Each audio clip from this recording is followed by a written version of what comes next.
এই বাউল আবুল সরকারকে যদি মুক্তি দেওয়া হয়, শাস্তি না দেওয়া হয়, আগামী 1 ডিসেম্বর মানিকগঞ্জ আদালত চত্বর ঘেরাও করা হবে। ইনশাআল্লাহ আমি নিজে মানিকগঞ্জ যাব। মানিকগঞ্জ আদালত চত্বরে মানিকগঞ্জের জনগণকে লাইভে এসে বলেছি আপনারা উপস্থিত থাকবেন। মানিকগঞ্জবাসীকে বলেছি, আলেম উলামা ছাত্র জনতা দল মত নির্বিশেষে আমার রব্বে কাবার সম্মানের জন্য, সম্মান ইজ্জতের হেফাজতের জন্য এই বাউল ফাউলদের বিরুদ্ধে আমাদেরকে ঐক্যবদ্ধ হয়ে বাংলার জমিনে আওয়াজ তুলতে হবে। বাংলার জমিন নাস্তিকদের জন্য না, বাংলার জমিন শাতেমদের জন্য না, বাংলার জমিন মুরতাদদের জন্য না। শাহজালাল মুজাররদে ইয়ামিনীর জমিনে আল্লাহকে নিয়ে কটূক্তি করে এই জমিনে হাসিনা টিকতে পারে নাই, আল্লাহর বিরুদ্ধে কটূক্তিকারী কেউ টিকতে পারবে না। আল্লাহর জমিনে বাস করি, এমি আল্লাহরই যদি কটূক্তি করে, চিন্তা করছেন কোন সময়? আস্তাগফিরুল্লাহ, আমার রবকে যদি এই সমস্ত কথা বলে, তাইলে এই জমিনে থাইকা লাভটা কি? কথা বলেন না? এই এত এত মাহফিল, এত এত ওয়াজ, এত এত মাদ্রাসা, এত এত দাওরা হাদিস, হাফেজ, মুফতি, কি হবে আমাদের?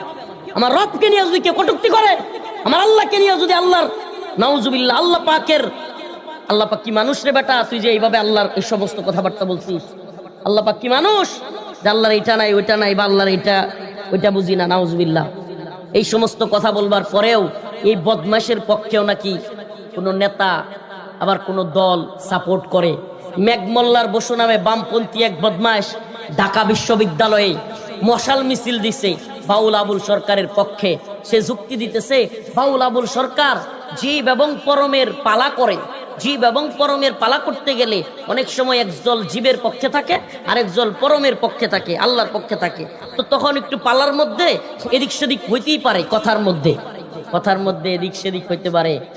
মানিকগঞ্জের এক কুলাঙ্গার আবুল সরকার নাম, যে কিনা আমার রব্বুল আলামিন, যিনি কুল কায়নাত সমস্ত পৃথিবী সৃষ্টি করেছেন, রব্বুস সামাওয়াতি ওয়াল আরদ, যিনি আসমান এবং জমিনের মালিক, যিনি আমাদের সমস্ত মানুষের মালিক, যিনি আমাদেরকে খাওয়ান, যিনি আমাদেরকে পালেন, যিনি আমাদের রিজিক দিয়েছেন, যিনি আমাদের এই শ্বাস প্রশ্বাস দিয়েছেন, যিনি আমাদের কথা বলবার মতো এরকম সুন্দর একটা গলা দিয়েছেন, কণ্ঠ দিয়েছেন, সেই রব্বুল আলামিনকে সে কি বলে একটু আপনারা শুনেন। আমি জানি আপনারা হয়তো শুনেছেন মোবাইলে, কিন্তু যারা শুনেন নাই, আজকের এই আলোচনা শোনার পরে আপনার যেন ঈমানি তাকাজা, ঈমানি ভালোবাসা আল্লাহর প্রতি বেড়ে যায় এবং আপনার যেন এই বিষয়ে প্রতিবাদ করবার মতো